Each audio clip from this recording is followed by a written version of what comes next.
Olá, pessoal! Então, conforme eu combinei com vocês na última semana, nesta semana eu vou enviar as respostas das questões de cinética. Então, eu vou resolver com vocês as 10 questões que eu enviei na aula passada. Então, a questão 1, ela traz uma tabela que apresenta a quantidade de NH3 na primeira linha, e a variação de tempo em horas na segunda linha. Então, observem que aqui, no tempo zero, ou seja, no início da reação, nós tínhamos uma quantidade de 8 mol de NH3. No tempo 1, essa quantidade passou para 4. No tempo 2, a quantidade passou para 2. E no tempo 3, a quantidade passou para 1 mol. O que significa isso? Significa que essa substância ela está sendo consumida. Ela está tendo uma diminuição, uma redução na sua quantidade. Bem, ele pergunta aqui, então, determine a velocidade média da reação em função da amônia, a amônia é o NH3, no intervalo de tempo. Então, ele deu 3 intervalos de tempo, então eu vou fazer 3 cálculos aqui. Então, letra A, no tempo de 0 a 1 hora, na letra B, no tempo de 0 a 2 horas, e na letra C, de 0 a 3 horas. Então, para os 3 itens, eu vou usar esta fórmula de cálculo, que é o quê? A velocidade ela é dada pela variação, esse delta aqui, esse triângulo aqui a gente chama de delta, ele indica a variação. Então, a variação da quantidade de NH3 dividido pela variação de tempo. Observem que aqui tem um menos. Esse menos aqui, ele sempre será usado quando eu estiver falando de velocidade de consumo. Por quê? Porque vocês vão observar que vai dar um número negativo. Então, a velocidade sempre vai ser dada por um número positivo. Então, eu vou usar esse menos só para ter um resultado positivo no final. Então, a gente vai ver como é que vai funcionar isso aqui a partir de agora. Então, olha só. Na letra A, eu quero a velocidade no tempo de 0 a 1. Então, eu vou aplicar essa fórmula. Velocidade é igual a menos a variação da quantidade dividido pela variação do tempo.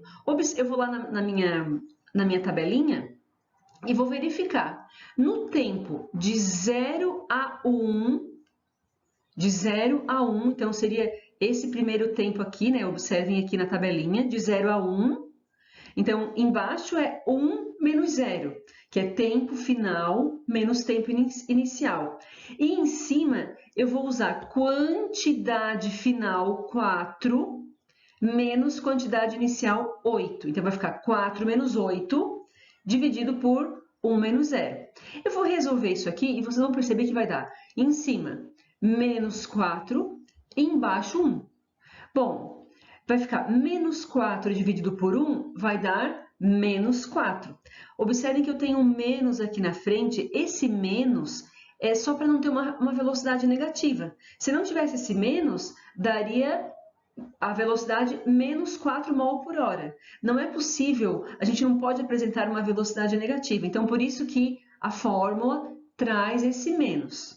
Se vocês não quiserem usar esse menos, não precisa, desde que vocês saibam que no final a resposta tem que ser um número positivo, tá?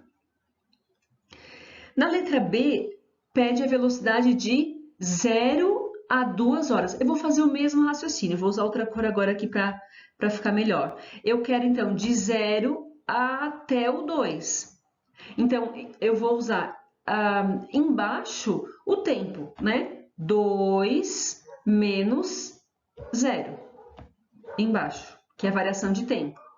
E em cima é a variação da quantidade, sempre quantidade em cima, tá? Observem que eu tenho aqui, no tempo 2, eu tenho uma quantidade igual a 2, no tempo 0, a quantidade é 8, né? Que é a quantidade inicial. Então, vai ficar 2 menos 8 e embaixo 2 menos 0. 2 menos 8 vai dar o menos 6 aqui, né? E embaixo, a variação de tempo, 2 menos 0, 2. Então, menos 6 dividido por 2 vai dar menos 3. Como eu falei, eu tenho aqui esse sinal negativo aqui na fórmula, vai ficar menos 3, vai dar 3 mol por hora. Ah, uma coisa importante, Por que mol por hora? De onde é que veio esse mol por hora? Ele veio das informações lá da tabela. Observem que o tempo aqui está em hora e a quantidade aqui está em mol, tá? Poderia estar em mol por litro por hora, mol por segundo, grama por minuto, enfim, aí vai depender das informações da tabela. Na letra C é de 0 a 3, então aqui vai dar, deixa eu pegar outra cor aqui, de 0 a 3, vamos pegar um vermelho, de 0 até o 3, então embaixo, né, variação de tempo, 3 menos 0, e em cima é a variação da quantidade, 1 menos o 8, que vai dar o menos 7, então vai dar 7 dividido por 3, vai dar 2,33. Então, a velocidade daria negativo, né? Então, eu tenho esse menos para considerar a velocidade positiva. Então, a velocidade de 0 a 3 é igual a 2,33 mol por hora.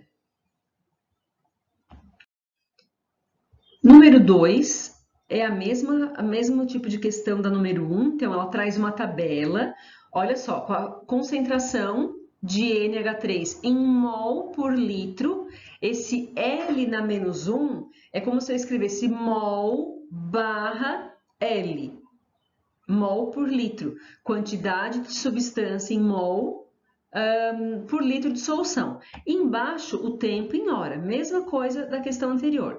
Qual é a velocidade média no consumo dos reagentes nas 2 primeiras horas da reação? Ou seja, eu quero saber de 0 até 2, nas 2 primeiras horas. Qual é a velocidade média? Eu vou utilizar a mesma fórmula da questão anterior. Então, velocidade é menos a variação, ou seja, a variação, esse delta aqui, né, da quantidade da substância dividido pela variação de tempo. Então, naquele tempo, né? Então, eu quero de 0 a 2, então vai ficar embaixo 2 menos 0, e em cima 4 menos 8, certo? Então, vai ficar menos 4 em cima, dividido por 2, daria menos 2. Com o menos da fórmula, vai ficar 2 mol. Qual é a unidade agora, né? Mol por litro por hora. Olha só, eu posso apresentar com esse menos 1 aqui em cima, ou eu prefiro utilizar desse jeito aqui, ó. Mol barra litro por hora. Então, 2 mol por litro por hora. O que significa esse 2 mol por litro por hora? Significa que a cada hora houve uma variação na quantidade, um consumo, né, uma redução da quantidade de NH3 de 2 mol por litro. Então, na primeira hora, diminuiu 2 mol por litro. Na segunda hora, diminuiu mais 2 mol por litro. Na terceira hora, e assim por diante, tá? A questão 3, então, ela diz o seguinte: em determinada experiência, a reação de formação de água está ocorrendo com o consumo de 4 mols de oxigênio por minuto. Consequentemente, a velocidade de consumo de hidrogênio é de... Bem, observem que agora eu preciso saber qual é a reação química de formação da água a partir do oxigênio e do hidrogênio. Qual é a reação química de formação do H2O a partir do H2 e do O2? Esta é a reação química de formação da água a partir do H2 e do O2. Bem, o enunciado diz que essa reação aconteceu com consumo de 4 mols de oxigênio. E eu quero saber, a pergunta aqui é: qual é a velocidade de consumo de hidrogênio nesta situação. Bom, a partir desta reação química aqui, desta reação H2 mais O2 formando H2O, observem que aqui na frente nós temos os números 2, 1 e 2. Estes números aqui, eles me indicam a proporção. A proporção de variação entre H2, O2 e H2O, certo?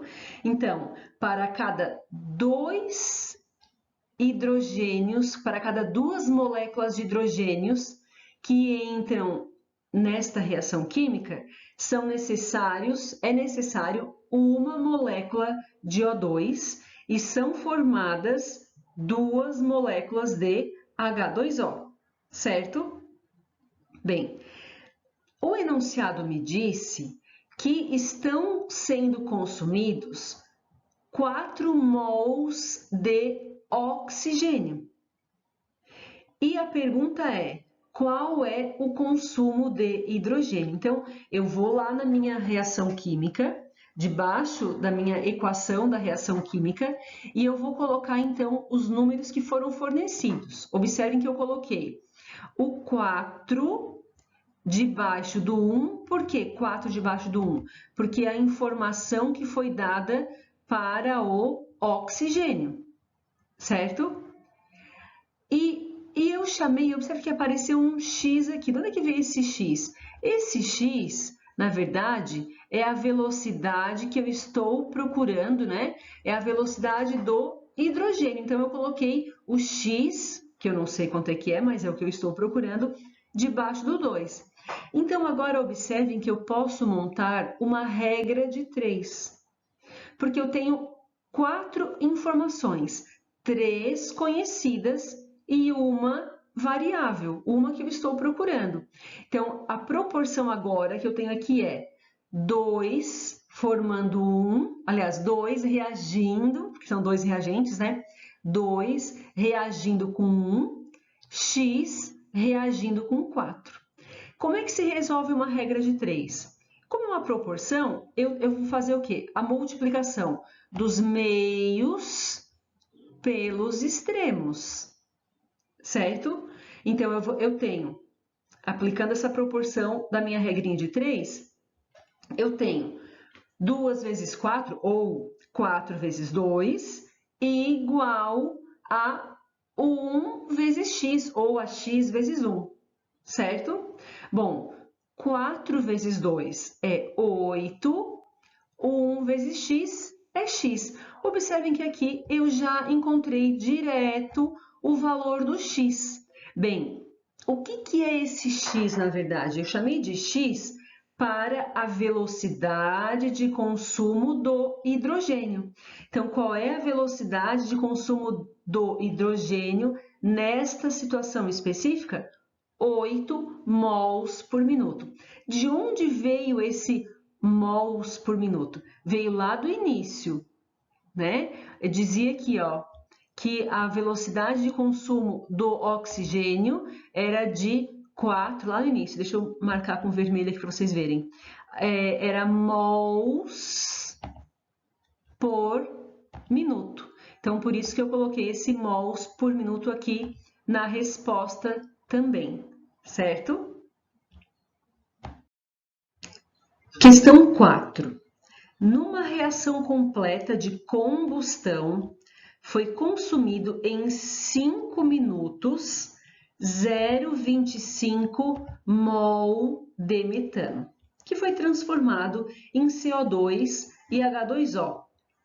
A velocidade da reação será, então, neste caso, eu quero saber qual é a velocidade da reação química para esta reação de combustão do metano. Então, nesse caso, é uma reação de combustão, certo? Reação de combustão, vocês vão estudar lá no terceiro ano, é uma reação que envolve o consumo, então, da substância, no caso aqui o metano, é o CH4, com oxigênio. Nesta questão aqui, não importa, não é necessário, aliás, que vocês saibam a reação que está envolvida para a questão, porque para nós aqui só importa saber que foi consumido 0,25 mol em 5 minutos. 0,25 mol de metano em 5 minutos. Como eu quero saber qual é a velocidade da reação química, eu tenho que lembrar, né, que a fórmula para cálculo da velocidade é variação de quantidade por variação de tempo, certo? E o menos aqui na frente para dizer que, como é uma reação que está envolvendo consumo, então, para que não dê uma velocidade negativa, eu coloco menos aqui na frente, certo? Então, eu tenho quantidade que variou, 0,25, e variação de tempo, 5 minutos. Então, 0,25 mol dividido por 5 minutos vai dar uma velocidade de 0,05 mol por minuto. Esta é a velocidade que está perguntando aqui. Então, letra C. Talvez vocês possam perguntar, por que mol por minuto? De onde veio esta unidade mol por minuto? Veio do enunciado. Observem que aparece aqui, ó, mol de metano, 5 minutos. Então, por isso que é quantidade por tempo, a unidade mol por minuto. Certo, pessoal? Questão 5. O gráfico a seguir representa a variação das concentrações das substâncias X, Y e Z durante a reação em que elas tomam parte. A equação que representa a reação é... Então, eu tenho que observar a variação das curvas no gráfico e indicar qual é a equação que representa esta reação. Bem, para eu saber qual é a equação, né, eu tenho que saber quem é produto, quem é reagente, ou seja, quem está sendo formado e quem foi consumido, certo? Bom, observando a curva, as curvas no gráfico, eu tenho que perceber qual curva mostra redução da quantidade, ou seja, quem são os reagentes. Então, eu vou observar lá no meu gráfico, eu vou verificar qual ou quais curvas, né? Elas estão diminuindo, mostram diminuição da concentração da substância. Então, para mostrar a diminuição, tem que ser uma curva que está descendo, diminuindo, tá? Observando o gráfico, nós percebemos que a curva verde, ela tá mostrando redução da quantidade, certo? Então, observem lá no gráfico a curva verde. No início, ela está lá em cima. Então, eu tenho aqui uma quantidade alta no início, certo? E no final, observe que no final eu tenho uma quantidade baixa lá no final, certo? Então, a curva verde está indicando redução na concentração. Logo, o Z é reagente nesta reação química, tá? Depois eu vou verificar qual curva está aumentando, ou seja, qual ou quais curvas, né, representa os produtos dessa reação química. Observem que o azul, no início, eu tenho uma quantidade pequena aqui no início, ó, no início da curva.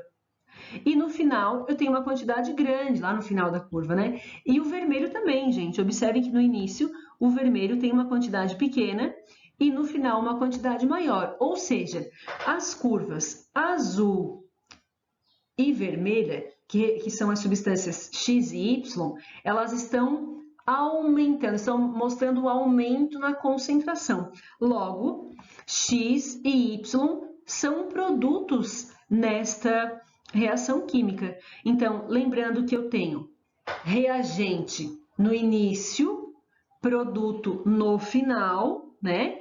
Reagente, seta, produto. Lembrando que a seta indica que houve reação química. Então, antes da seta, eu tenho os reagentes, no caso, o reagente Z, e depois da seta, os produtos X e Y. Então, a resposta aqui é a letra E, certo? A questão 6 diz o seguinte, então, a velocidade de uma reação química depende. Então, quais os fatores que influenciam a velocidade de uma reação química? Então, primeiro item, a velocidade depende do número de colisões entre moléculas na unidade de tempo? Sim, porque a reação depende das colisões. Quanto maior o número de colisões, maiores as chances de ocorrer a reação química. Logo, maior será a velocidade desta reação química. Então, primeiro item, verdadeiro. Segundo, a velocidade de uma reação química depende da energia cinética das moléculas envolvidas na reação? Verdadeiro. Por quê? Lembrando, energia cinética é igual ao movimento das moléculas, ou seja, quanto maior a energia cinética, mais agitadas estão as moléculas, certo? Então, ela influencia diretamente na velocidade, pois quanto mais agitadas estiverem as moléculas, maiores as chances de colidir. Logo, maior a chance de acontecer a reação química. Então, maior será a velocidade da reação. Então, verdadeiro o segundo item também. O terceiro diz, a velocidade de uma reação química depende da orientação das moléculas? Sim, verdadeiro. Por quê? A reação acontece somente quando a colisão acontecer, de forma que as moléculas colidam com orientação favorável, de frente, né? Elas têm que colidir com orientação favorável ao rompimento das ligações dos reagentes e favorável à formação das ligações dos produtos, ou seja, a colisão deve acontecer de frente. Então, o terceiro item também está correto. Então, as três alternativas, as três opções, né, os três itens estão corretos. Então, estão corretas as alternativas 1, 2 e 3, né? Letra A. Questão 7, então. As figuras a seguir representam as colisões entre as moléculas reagentes de uma mesma reação em 3 situações. Então, vamos observar o que acontece em cada uma das situações. Na primeira situação, observem que nós temos os reagentes NO2, CO, eles colidem, então aqui, né, eles estão mostrando a colisão entre eles, e observem que depois da setinha, nós temos os mesmos reagentes, ou seja, eles não mudaram a posição dos átomos, né? Continuam as mesmas moléculas. Então, na primeira situação, não aconteceu reação. Então, eles não reagem na primeira situação. Por que não aconteceu essa reação na primeira situação? Certamente porque não tinha energia suficiente. Então, na primeira situação, provavelmente pela baixa energia, porque a colisão aconteceu de frente, tá? Vamos ver, na situação 2 aqui, situação 2, acontece a colisão da mesma forma, elas colidem de frente aqui, né? Colidem de frente, e observem que acontece mudança das substâncias. Percebam que no início nós tínhamos uma bolinha vermelha, azul e vermelha, juntinhas, né? Aqui a bolinha azul e vermelha permanecem juntas, mas a outra bolinha vermelha juntou lá com verde, né? Então, houve reação. Então, acontece a reação na segunda situação. Então, aqui embaixo eu coloquei, né? Acontece reação. As moléculas colidem de frente, tem energia suficiente, porque a reação química aconteceu. Bom, na terceira situação, observem que a colisão também acontece de frente, porém a reação ela não acontece, não ocorreu. Por quê? Porque não houve mudança nas substâncias. Como é que eu sei se há mudança nas substâncias? É só a gente observar aqui na segunda situação. Percebam que as substâncias que aparecem depois da setinha aqui, elas são diferentes somente na situação 2, tá? Então, a única situação em que ocorreu reação química foi na situação 2. Na 3, também não acontece reação química. Então, vamos ver o que está sendo afirmado aqui no lado. Então, o item A diz: na situação 1, as moléculas reagentes apresentam energia maior que a energia de ativação, mas a geometria da colisão não favorece a formação dos produtos. Está errado, é falsa. Por quê? Porque a geometria favorece, sim, a reação química, mas não tem energia. Então, está errada. Item B. Na situação 2, ocorreu uma colisão com geometria favorável e energia suficiente para formar os produtos? Sim, é verdadeira essa afirmativa. Tanto é que é a única situação em que aconteceu reação química. Item C. Na situação 3, observem a situação 3, as moléculas reagentes foram completamente transformadas em produtos? Não, elas não foram, elas permaneceram iguais, elas não sofreram nenhuma alteração na situação 3. Item D. Nas situações 1 e 3 ocorreram reações químicas, pois as colisões foram eficazes? Não, pelo contrário. Nas situações 1 e 3 não aconteceu reação química, porque as colisões não foram eficazes. Situação 1 e 3, elas colidiram de frente, mas sem energia, não tinha energia suficiente. E letra E. Nas situações 1, 2 e 3, ocorreu a formação do complexo ativado, produzindo novas substâncias? Não, não ocorreu. A única situação em que se formou um complexo ativado foi na situação 2, onde eles colidiram de forma eficaz, colidiram de frente com energia suficiente para formar o complexo ativado e formar as novas substâncias. Então, aqui, a única alternativa correta é a alternativa B. Questão 8. De acordo com a teoria das colisões, para que ocorra uma reação química, são necessários, letra A, qualquer tipo de choque entre os reagentes sem necessidade de energia? Bem, esse item está errado, por quê? Porque os choques devem ser eficazes. Então, para que uma reação química aconteça, é necessário que os choques sejam eficazes, ou seja, eles devem acontecer com orientação favorável, as moléculas devem colidir de frente uma com a outra e deve ter energia suficiente para quebrar, para romper as ligações e formar o complexo ativado. Então, deve ter energia de ativação suficiente para romper as ligações e formar o complexo ativado. Então, letra A está errada. A letra B diz que os choques podem ser laterais entre os reagentes e com energia superior ou igual à energia de ativação. Está errado também porque os choques não podem ser laterais, eles têm que ser de frente. Eles têm que ter uma orientação favorável e deve ter energia suficiente. Então, está errado por conta da orientação das moléculas, né? A letra C diz que, para a reação acontecer, os choques devem ser frontais entre os reagentes sem necessidade de energia.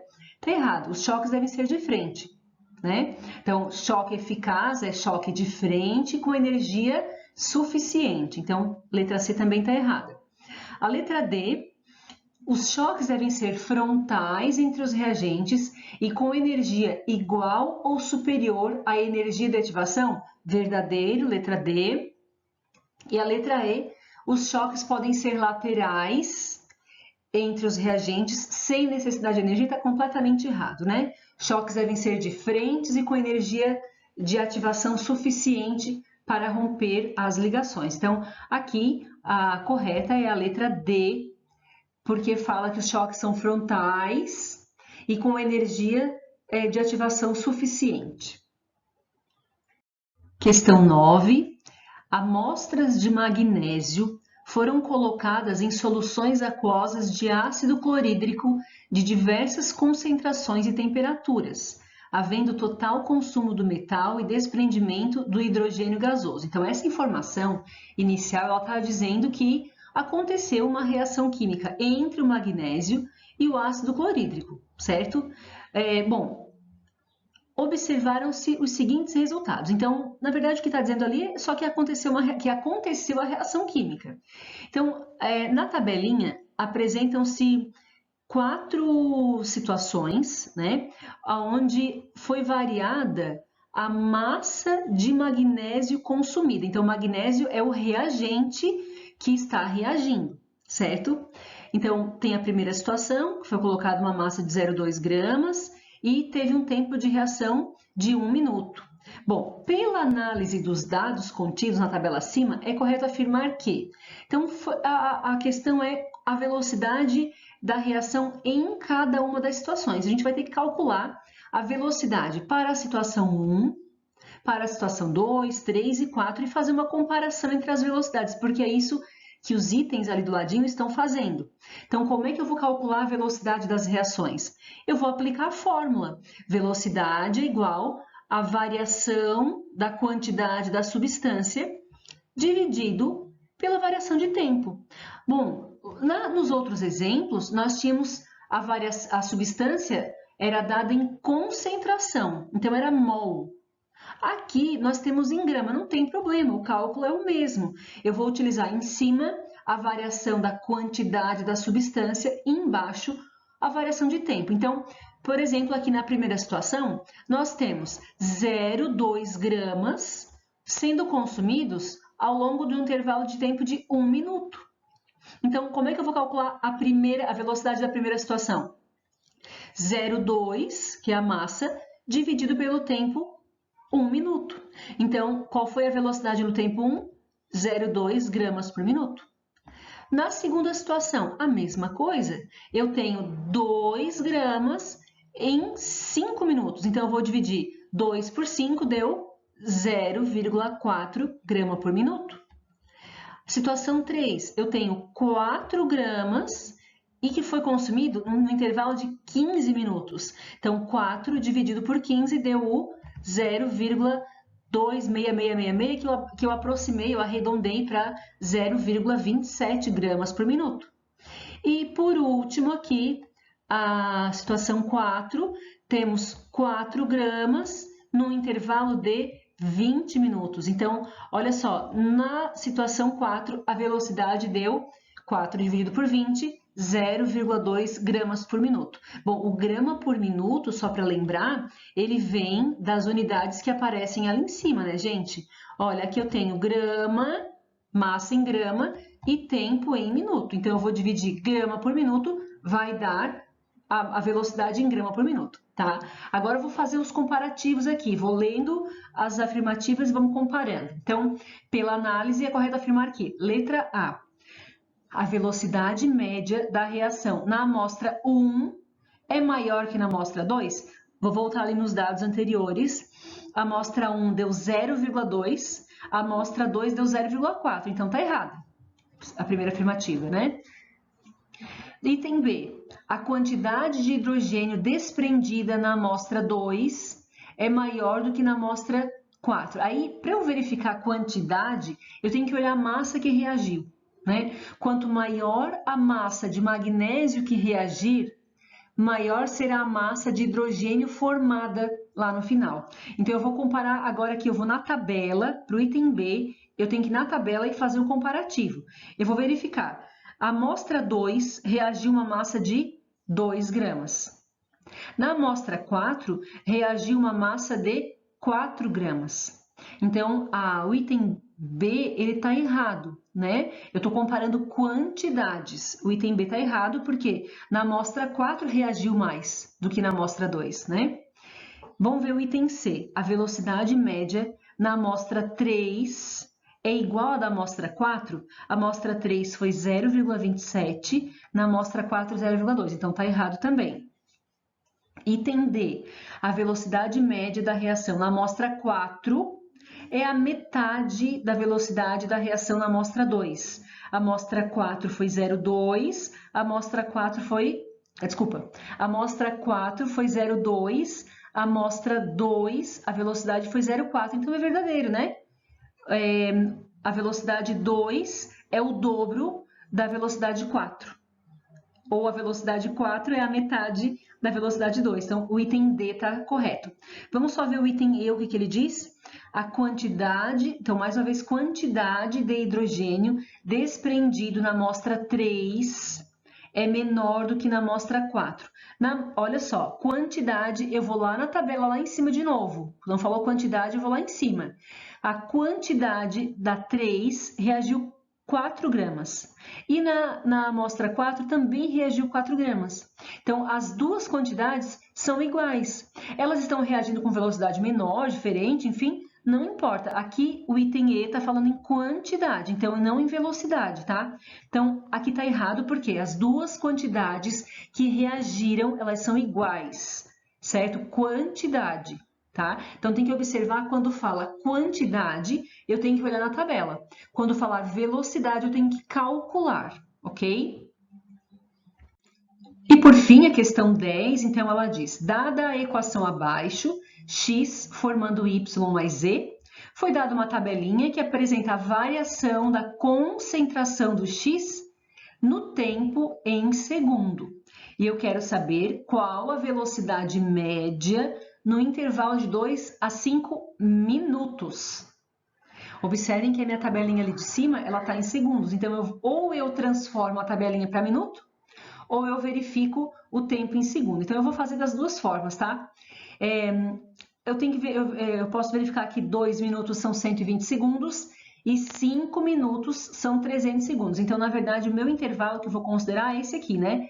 De 120 até 300 segundos. Então, eu vou calcular a velocidade aplicando a fórmula da velocidade, variação da substância, da quantidade da substância pela variação de tempo. Então, eu vou usar primeiro em segundo, tá? Então, em cima eu tenho variação da quantidade, olha, 0,4 menos 0,7, sempre final menos inicial, tá? E embaixo, 300 menos 120, que seria o tempo em segundo, que vai dar uma resposta, vai dar uma velocidade de 0,0017 mol por litro por segundo. Observe aqui a unidade, por segundo. E eu posso aplicar esse mesmo cálculo agora para minuto. Ao invés de usar 120 e 300, eu vou usar o 2 e os 5 minutos. Então, em cima vai ficar 0,4 menos 0,7 e embaixo 5 minutos menos 2. E aí eu tenho a resposta agora da velocidade em mol por litro por minuto. Se eu não me engano, é isso que aparece aí para vocês nas respostas. Bom, se não tivessem os itens ali para assinalar, qual das duas respostas estaria correta? As duas estão corretas, só que uma está em mol por litro por segundo e a outra está em mol por litro por minuto. Mas as duas estão corretas, certo? É isso aí, pessoal. Obrigada!